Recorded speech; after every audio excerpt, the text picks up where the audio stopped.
Okay, well, as promised, guys, we're here to answer some questions that we didn't get to on Tuesday night. So we've got a bunch of questions here. We're going to smash through them. They're mostly about other things other than the resurrection. So it'll be interesting what comes out. So let's just kick it off. So we've got first question from Lachlan Batley. He's asking, if I were to investigate the historical evidence regarding Jesus outside of the Bible, where should I start, Zeno? That's a really good question, Lockie. There's a lot of different sources, and if you were going to do primary historical source, you'd look up documents like the works of Josephus, the Jewish general and historian. You'd look up Tacitus, the Roman historian, and other key figures. But probably the best place to begin with is a general history of the early church from New Testament times and in the first century or so. There are a couple that just spring to mind quickly from olden days for me. There's one by a guy named Chadwick called The Early Church, and there's one by a guy named Shelley, I think it's Bruce Shelley, called Church History in Plain Language. They're two simple books. They'll probably have some beginnings of these writings about the early church, and certainly they'd have places you could go from there and do some more research. Awesome. Hope that helps. Next question from Mac is about Mark chapter 2 verses 18 to 22. Yep. So he's asking, what does Jesus' words mean for us in how we think about fasting in the present day? Should we be fasting more? What does Jesus mean exactly with the bridegroom and new wine and old skins allegory? The key issue here, Matt, good question again. It's from the text of Mark, and if you're going to be doing Uncover, you'll come up against this. I think the key issue in Mark chapter 2 is the issue of religion and religious tradition versus the gospel of the kingdom that Jesus has come to bring. And so Jesus has come preaching the message that the kingdom of God has come near. It's a time of the revealing of God's great saving king. And he's contrasting this. It's been contrasted with the traditions, the religious traditions of the faith, the people who are around. And so the issue of the bridegroom is about joy, I guess, versus mourning. And Jesus is saying, well, I'm here now. It's not a time to grieve because the bridegroom, myself, I'm here. There will be a time in the future when I'm taken away.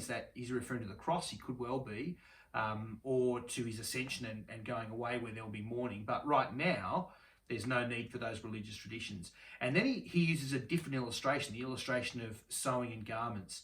And he's using a common kind of illustration of the garments and the wineskins. And he's saying, if you know that if you get a patch and it's new cloth and you sew that onto an old pair of pants, it won't work because the new garment hasn't done all its shrinking and moving around, and it'll just wreck the old pair of pants if you just chuck new material on an old garment. And so the new religion, the gospel of the kingdom, doesn't fit with their old traditions. Their traditions don't fit with the message of the kingdom and the gospel that Jesus has come to bring. And it's exactly the same with the wineskins. He says, you know what happens. You put new wine, is it new wine into old wineskins? The wineskins burst. It doesn't work. Okay, and so you need new wine in new wineskins. You actually need to work things out so that they fit. It's a time for a new religion, Jesus is saying. It's time to set aside those traditions, those religious traditions, and follow the gospel way, and follow his way because he's the king of the gospel way. So I think that's what those passages are about. Mm-hmm. Is the wine, could we use it as you don't pour new milk into old milk? Now, isn't that a bad thing to do? I don't know. I really don't know. I don't think it's got. Sure, you're not supposed to. Yeah, and I don't think it's got anything to do with goon either. So, yeah. Okay, well, we've got the next question is from Ryan. I will allow his second question.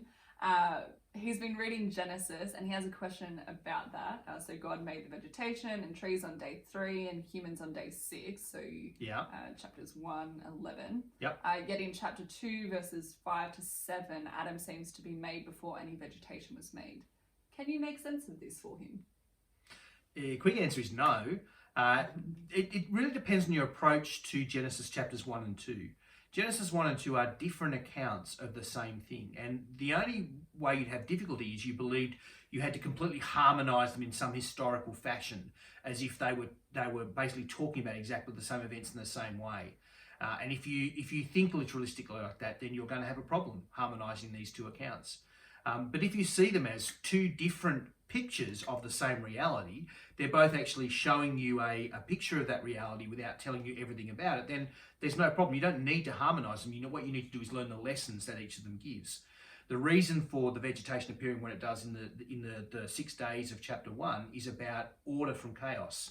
So God creates the entire universe, and it's chaotic and messy, and then over the 6 days he brings order, and he brings that slowly and gradually. And so on days 1 to 3, he, if you like, he kind of creates the environment, and then in days 4 to 6 he fills it with things.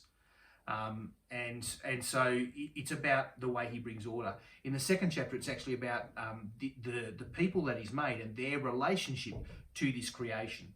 And so that's what he's trying to communicate. So they're not meant to be harmonized, I don't think, in the way you're perhaps suggesting. I don't know if that helps. But you can come back with other questions later on if you'd like to. Okay, our next question is from Esther Hamwood. And she's asking a question about stumbling blocks for other Christians, specifically talking about 1 Corinthians chapter 8, about the weaker brother. And she gives us an example of what she's talking about. So she talks about if someone has an issue with a book like Harry Potter, they think it's a sin to read it. She's basically asking, is it okay for her to read it? Should she not read it for the sake of her stumbling brother and not causing him to stumble, or does she do it anyway because it's actually not a sin? Or this is a good question, and I tend to err on the side of being cantankerous and argumentative, and so I want to speak a word to me, and perhaps it'll be relevant to you, Esther. I think, honestly, I would err on the side of being gracious and kind to people. Now, it's fine to read Harry Potter. It's even finer to read Lord of the Rings. That's one of my all-time favourite books. I used to read it every exam period. I would read Lord of the Rings to avoid study, all 3 volumes. And so I'm very familiar with that story, and I love it. It's a great story. There's nothing wrong with reading those stories. Just don't read it in front of that person. Don't make a big deal of it. You don't need to worry about it. Don't concern yourself with it. So my advice would be err on the side of kindness. Cool. Thank you. And our last 2 questions, we're kind of mashing them together because I know you think they're quite along the same lines. So we've got Catherine Walker's question, which is about how can we foster our relationship with God? And Lachlan's question is about Colossians chapter 1 and talking about how do we walk in a manner worthy of the Lord. So can you explain why you think these questions are similar and answer their questions at the same time? Yeah. So Catherine's is the more general question. Lockie's about text. So Catherine's first. In terms of building a relationship, in many ways, God is different. A relationship with God is different to human relationships. But I guess in some ways, the analogy kind of works. If you love someone, if you've got a close friend, someone you love, you're invested in, if you're in a relationship with somebody, what do? How do you build that relationship? Well, you build that relationship by listening to them. You try to find out what they like and what they are like. And the way you find that out is a little bit by observation and a lot by talking. I remember the first date that Janelle and I went on. We talked, I think, pretty much non-stop for about 6 hours that day. And that kind of set our relationship going. And that's how we built that relationship. I liked her a lot, and so I wanted to get to know her. And so we talked, we wrote letters, we communicated. And I took those words seriously. I wanted to know her better. And then when I learned, when you learn what they're like, you want to please them. That's true not just of dating and marriage and those sort of things. It's true of all friendships, all human relationships.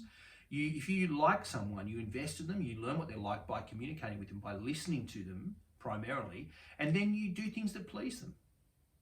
You seek to please them. And I think it's exactly the same with God. If you want to foster a relationship with God, you need to listen to him. That's the fundamental thing. You need to listen to his voice, which means reading his word, because he's spoken really clearly to us.